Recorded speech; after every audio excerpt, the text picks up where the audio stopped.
there is a real attack, and it's clear that Iran's fingerprints are on it, then it would be necessary politically, domestically, for the United States to carry out extremely strong military action against Tehran. And as, frankly, Iran is very weak militarily, they haven't really modernized their armed forces hugely since the Shah. They're still flying 1970s equipment. If you think of senior officials who died in the mountains a few months ago, they were flying Vietnam-era helicopters. Talk to us about these President Trump claims that Iran has made moves on his life. He says they didn't work out, but they will try again.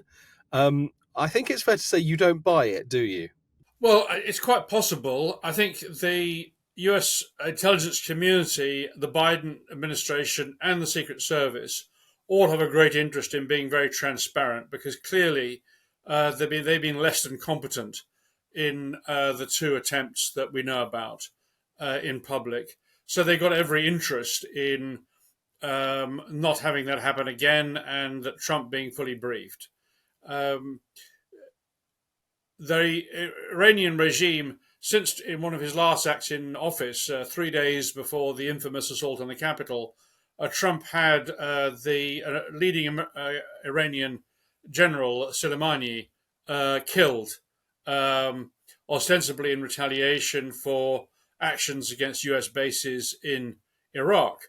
And since then, the Iranians have pretty much put a death warrant on Trump's head. Well, they said he should face trial, and pending that, and without that happening, he deserves to be attacked. And by the way, as academic brackets here, once you start into going after other nations' leaders, it's an escalatory ladder. If you do something like that, don't be surprised if your adversary puts you on a kill list as well. And that's one of the reasons why we have people occasionally ring me up and ask me about why do all the diplomats get away with not paying their parking fines. Well, they had to have diplomatic immunity because in the olden days, if people got things wrong, your ambassador would be sent back to you with his head in a box or on a pike. And to establish civilized standards, you had diplomatic immunity to prevent this sort of escalation happening. Anyway, here we are with the claimed assassination attempt on Trump. I wouldn't be at all surprised if the Iranians are trying, but Iran is a boogeyman in American politics. So for Trump to big up that claim is a way of sustaining his image as a strong man. The Iranians hate me, Israel must love me, etc. So are you reading this then as Trump saying that Iran has recruited two alleged would-be assassins, that they essentially working for Iran, I don't know, as sort of spies? Is that kind of how you read what he's saying? And is that potentially the route that Iran would go through? Well, I think what Trump is saying, what Trump is saying, and how far it corresponds to reality, it's impossible to judge. He has an interesting relationship to truth and reality, as we all know. And one has to say, is it good practice to make a public song and dance about it, or is it better practice to, if you're looking at, you've seen all the movies, is it better practice to keep quiet and hunt down the miscreants using the full resources of the United States government? One might tend to think that it's better to keep quiet and hunt them down and tip the former President Trump off on the quiet. But Trump is not someone who sits on information, and they may have had to make a calculation. Well, we'll tell him because we can't possibly have it all go wrong and him not know. But then we have to expect that he will sound off about it because that's what he does. Suppose there is truth behind it. Is that the route that Iran might potentially go? Would it be possible for them to sort of be on the ground, recruit people, American citizens, as it seems? And would that be the way that they would try and do it? Well, the key word you're using, Toby, is possible. The key word you're using is possible. Yes, it's possible. If you're looking at it, yes, beyond the revenge issue, if you're looking at it from Tehran's point of view, would you rather have Harris or Trump? Well, Harris will be highly professional, support Israel. Trump could do anything, but he has something of a record of not wanting to be engaged in external wars. That's part of his shtick. And at one point, I think he stopped his national security advisor, John Bolton, when Bolton had got warplanes in the air heading to Iran during his presidency. At least that's the goss on that issue. So to some extent, you might think that Iran might rather have an unpredictable, isolationist American president than one like Harris, who's going to continue the traditional Biden and other presidents' policy of being very, very close militarily to the state of Israel. Does that mean you think that they would sort of prefer a Harris presidency to a Trump presidency in Iran? No, I think the other way around. I think so all speculation is valid, and I'm here to speculate. But there's an argument, put it no more than that they would prefer to have Trump than Harris, because Trump was unpredictable and an isolationist, and as he proudly says, got out of Afghanistan, handed Afghanistan back to the Taliban, left Biden to carry the can for it, of course, and has a record of not wanting to be involved in foreign wars. That's part of his platform. So from that perspective, one could see that the Iranians might actually prefer to have Trump. It seems to me then that it would be an odd decision, if there is any truth in this, to be trying to assassinate the preferred candidate in a two-horse race before the outcome of the election. Well, yes, but we're imposing my rationality on the situation, and that may well not be the case. It may also be that the motivation is simply to sow chaos into the American political system, and that meltdown also produces a level of instability.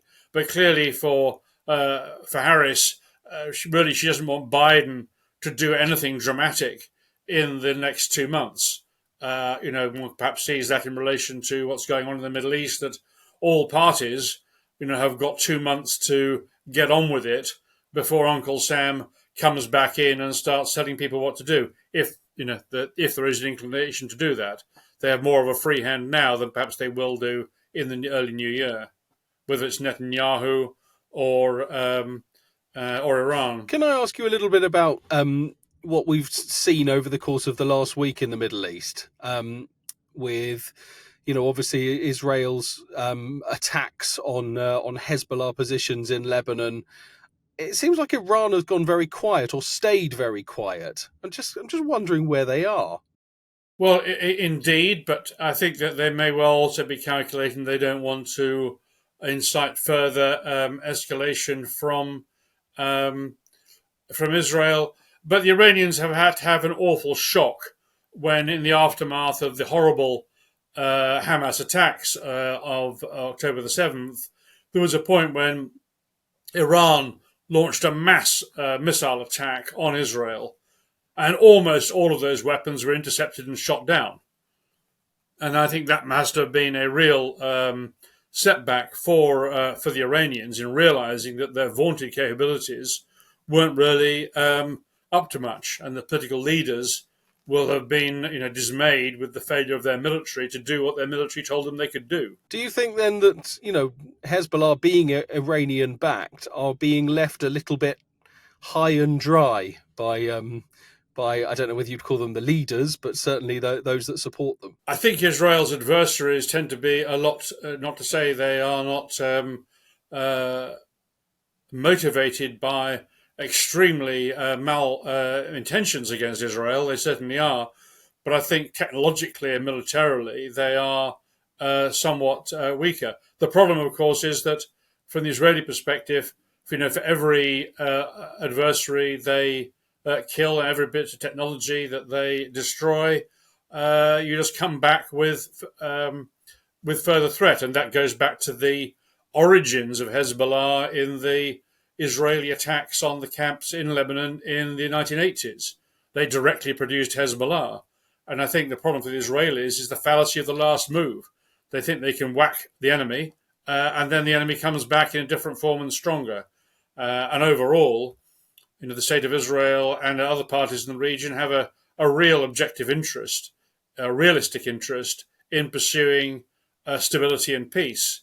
Because for all of their populations, and indeed for their governments, further escalation is a one-way route to disaster for everybody. And of course, all of this will be being carefully watched by the White House, won't it? It's interesting going back to what you were saying about how Kamala Harris probably wouldn't want Joe Biden to do anything, too dramatic, say before the election, at least, maybe even before the end of his presidency. What do you think Iran's thinking is around that? Well, I'd say not necessarily. I think it's a question of the political calculation that it doesn't want to.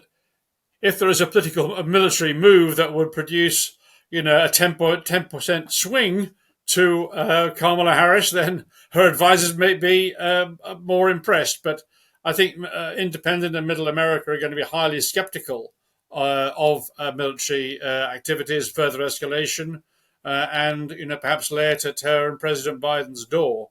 So I think but there's a thin line here because, of course, further provocations can come to get to a point where the White House feels it's essential to act. For example, if there's a large terrorist act in the United States, God forbid, then that would require fairly instant reaction, one would assume. And of course, going back to the very beginning, there is a certain argument to suggest that if Iran were to assassinate, or at least the headlines were to be that Iran are behind assassination attempts around Donald Trump, there's potential political capital potentially in the opposite direction there, I would have thought. Well, there is obviously, if there is a real attack and it's clear that Iran's fingerprints are on it, then it would be necessary politically, domestically, for the United States to carry out extremely strong military action against Tehran.